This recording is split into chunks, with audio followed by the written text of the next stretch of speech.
Well, I had to bring my little guy out because Dwayne's about to give me some change. So, good morning, everyone. I hope everyone had a wonderful Thanksgiving. Our Thanksgiving is today at the farm, and then we are having Thanksgiving at my house for my kids, and my mother-in-law will come. And yeah, I'm very happy to have all three of my kids in town this week. And yeah, this is great. So, we are here to talk about the book review for Christmas presents. But before we start, I just wanted to call out that I do have a book review sheet that you can find on my Ko-fi. And there's 6 different ones, but there's 2 different sets. So each set comes with 3. It is free to anyone. Also, my calendars are on there as well. We're getting into December. Can you believe it? We're already through the year. I started this in February of 2025, and I cannot believe I've almost been doing this for a year, and I've had so much fun. I've met so many wonderful people, and yeah, it has been a ball. So thank you for giving me a great 2025. So let's talk about, this is what my cat does. You probably can't see it, but like you see like a little bit of a wet spot. It's because Moxie plays in water all the time. So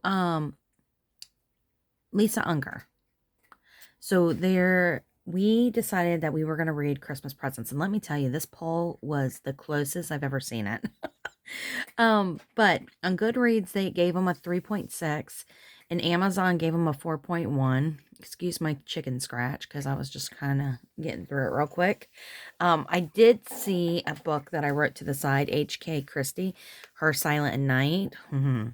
That looks really good, and I think I may offer that as a choice, maybe in January. Not real sure how I'm going to do next year's, but I'll figure it out. So just to tell you again what this story was about, was instead of Christmas this year, one true crime podcaster is opening up a cold case. When true crime podcaster, I can speak right this morning, Harley Granger, drifts into Madeline Martin's bookshop days before Christmas, he seems intent on digging up the past that Madeline would much rather forget. Granger's work has earned him fame and wealth, and some serious criticism for his various unethical practices. Granger also has a lot of questions about the night Madeline was left for dead, the only surviving victim of the killer, Evan Handy. Handy, who was also murdered, Madeline's best friend, and is suspected in the disappearance of 2 local sisters, has been in jail for a decade. Since then, though 3 other young women have gone missing in the similar circumstances, is the true predator still out there somewhere? As Christmas approaches and a blizzard bears down, Madeline must confront her past to answer questions that have haunted her since that day. Is the truth more terrible than she ever imagined? Ooh. All right, I will not give anything away until I do my countdown. So, and I did get a review from one of my viewers, and I absolutely love that. So, yes, if you're interested in giving a review, I will do a Monday, like, hey, it's time for review if you want to participate. And someone did. And I just appreciate that so much. I love to hear what other people think.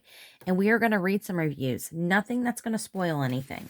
So let's just kind of go through some of the reviews that I got offline. And these came from Amazon.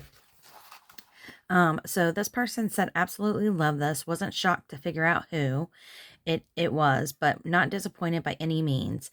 Perfect thriller. This was just what I was looking for during the holiday season.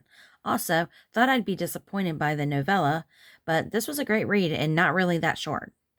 Let's see. This one guy says, well, they were going on a tangent about the author. Anyway, this person gave it 3 stars and said a solid mystery that keeps my interest the whole way. No surprises or thrills, but kept me entertained. This person gave it a 4 out of 5. And the main thing that she said was, This thriller is told by Maddie in the present and is interspersed with chapters that are memories from the past. And then there are also chapters told by Harley as he tries to dig up facts about the old case and the missing girls. There are plenty of plot twists that continually had me changing my mind about guilt and or innocence of the suspects. Miss Unger, who is the author, handled Maggie's trauma and survivor's guilt, even these 10 years later, with empathy. Okay. That made it feel believable. Overall, I was satisfied with the conclusion of the missing girls, and I enjoyed this fast-paced thriller. This person said a lot, and I just kind of like marked little paragraphs. So it says it's an exceptionally crafted Christmas thriller about Madeline's escape from a killer and a past that comes back to haunt her. Considering the horrifying ordeal that left her almost dead, Madeline has made a life for herself as a bookshop owner. Off the bat, I respected Madeline's strength in moving on, especially when the love for books is involved. I instantly felt connection to Madeline and quickly sympathized with Harley. The popular true crime podcaster came around to reopen the investigation. Madeline not only lost her best friend, but her two other close friends were missing. A wound with no closure. With recently missing person, Harley decided to pick at it. Little did he know his actions would open up Pandora's box and rock Madeline's world again. Lisa Unger, the author, narrative was written with multiple point of views, transitioning effortlessly and establishing her talent, seasoned authorship. I had so much fun peeling back the layers and learning more about Madeline and what she went through, although I cracked the case early on and wasn't startled by the reveal. It didn't detract from the mystery. She positively recommends Christmas Presents. It's a thrilling gift that keeps on giving. And this person gave it a 4 out of 5. It says a mixed mystery and thriller. I had it figured out early on, or at least I thought I did, but Lisa proved that she could pull out a twist or two. I love books that have a podcast plot line. The investigation that took place brings a whole new level of interest in reading. I'm looking for missing women, uncovering what happened a decade ago, and a murder. All of this what has haunted Maddie and her family and friends for a decade until Harley brings the podcast to a little valley, opens up old wounds, and the truth finally comes out. This was a good Christmas thriller.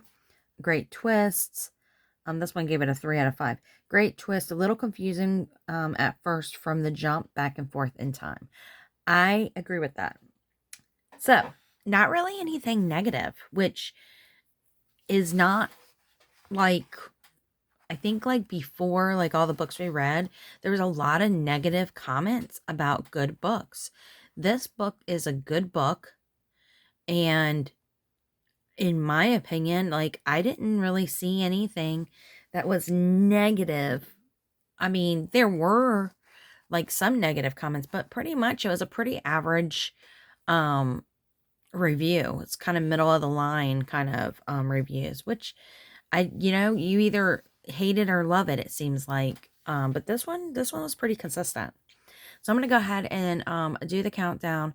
But before I do that, I'm going to let you know, December 1st, we're going to put a new poll up on YouTube, and the poll will end on December 5th. And we'll have a book announcement on December 6th for which book. So if you want to be in that poll, just make sure that you jump onto my YouTube, check out my post that I'll post on Monday, and put your vote in, and we'll read the book, and we'll have the next review on December 26th, right after Christmas. All right, so countdown: 10, 9, 8, 7, 6, 5, 4, 3, 2, and 1.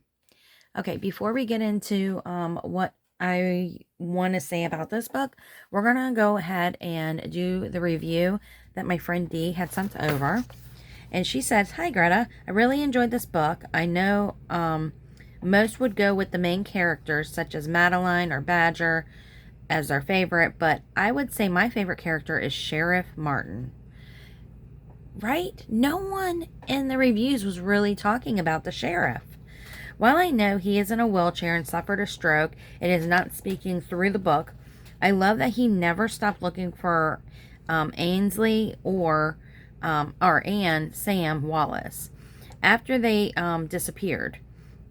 When Madeline and Badger find all of his notes, it shows how dedicated the sheriff was to finding out the truth of what happened.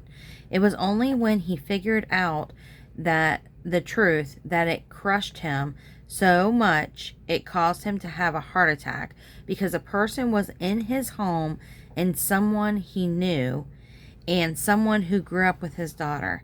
Had he not suffered the heart attack, he would have taken Chet into custody and found the girls and brought closure to this mother.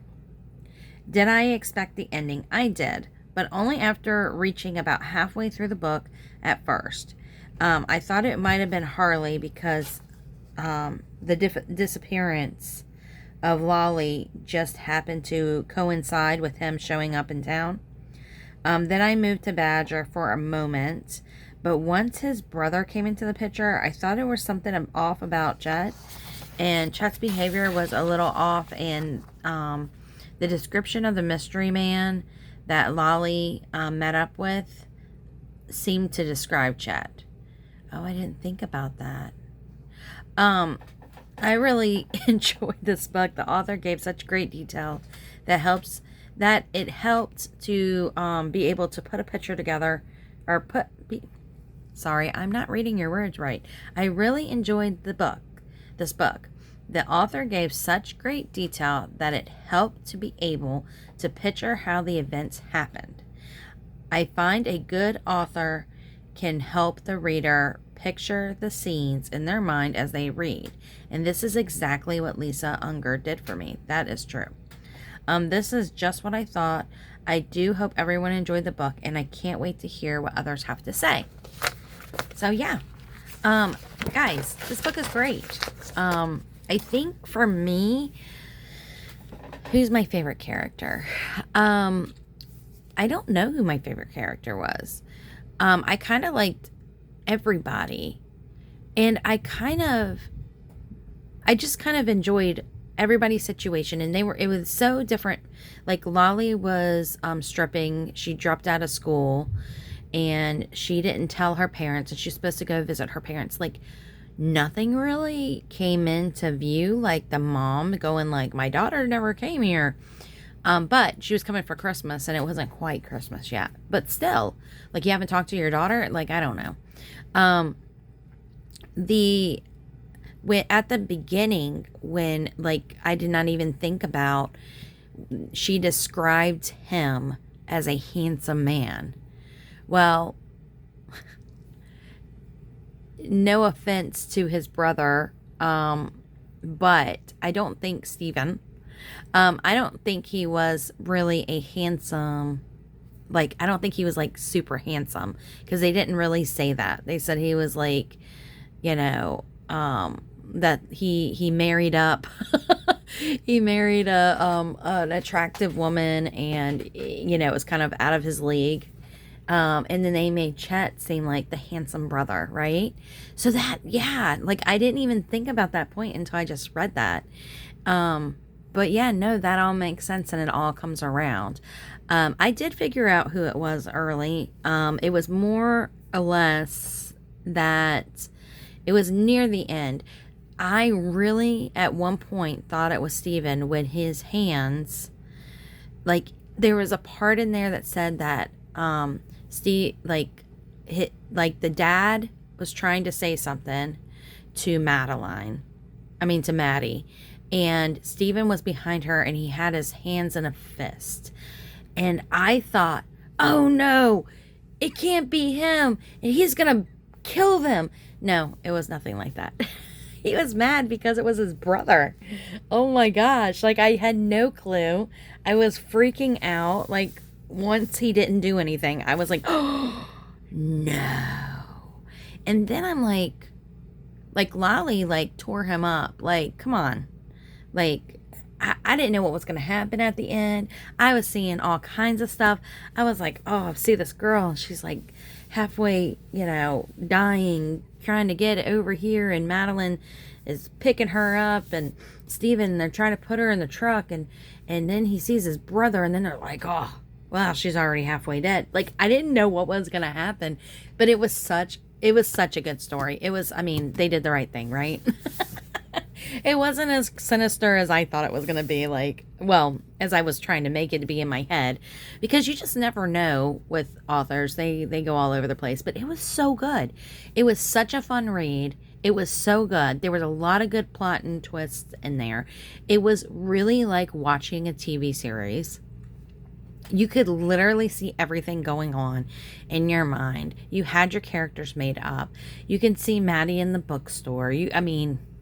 I kind of got visions of the series but you see all that stuff. And Dee saying that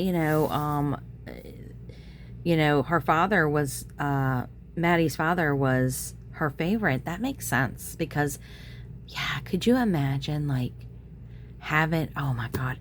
Okay, so my mom had a brain aneurysm, so I can kind of with this, it's very relatable, because when my mom had her brain aneurysm, she couldn't speak anymore, she couldn't walk, she couldn't feed herself. And I will tell you this, my mom stayed like that for years before she died, and she did not want to get better. She just lost all hope. She didn't want to get better. She wouldn't try. But this guy was fighting so hard, to the point of standing up and walking with a cane. He was so determined. Oh my gosh, that was awesome. That was a very powerful scene in the book. It really was, because he was so determined to get justice. But then I was like, well, did Evan even kill them? Did Evan even do anything? Yeah, he's a monster. So he is just as bad. But yeah, Chad, what are you doing getting mixed up with Evan? That's who you want to idolize? Idolize your brother. He's a good guy. Come on. What are you doing? All right. So anyway, I thought it was great. I really enjoyed it. I'm going to give it a 4, because I don't think it's amazing, spectacular, like a 5. But it's not a 3 in my opinion. I think a 4. 4 is it's a very, very good book. And it was fun, and it wasn't that long. I enjoyed it. I finished it 2 weeks ago, so it took me a minute to kind of remember all the things that happened. And but after reading the reviews and reading what Dee said, and then it's it all came back. And I liked it. Guys. Go check it out. Lisa Unger. Thanks, guys. Bye.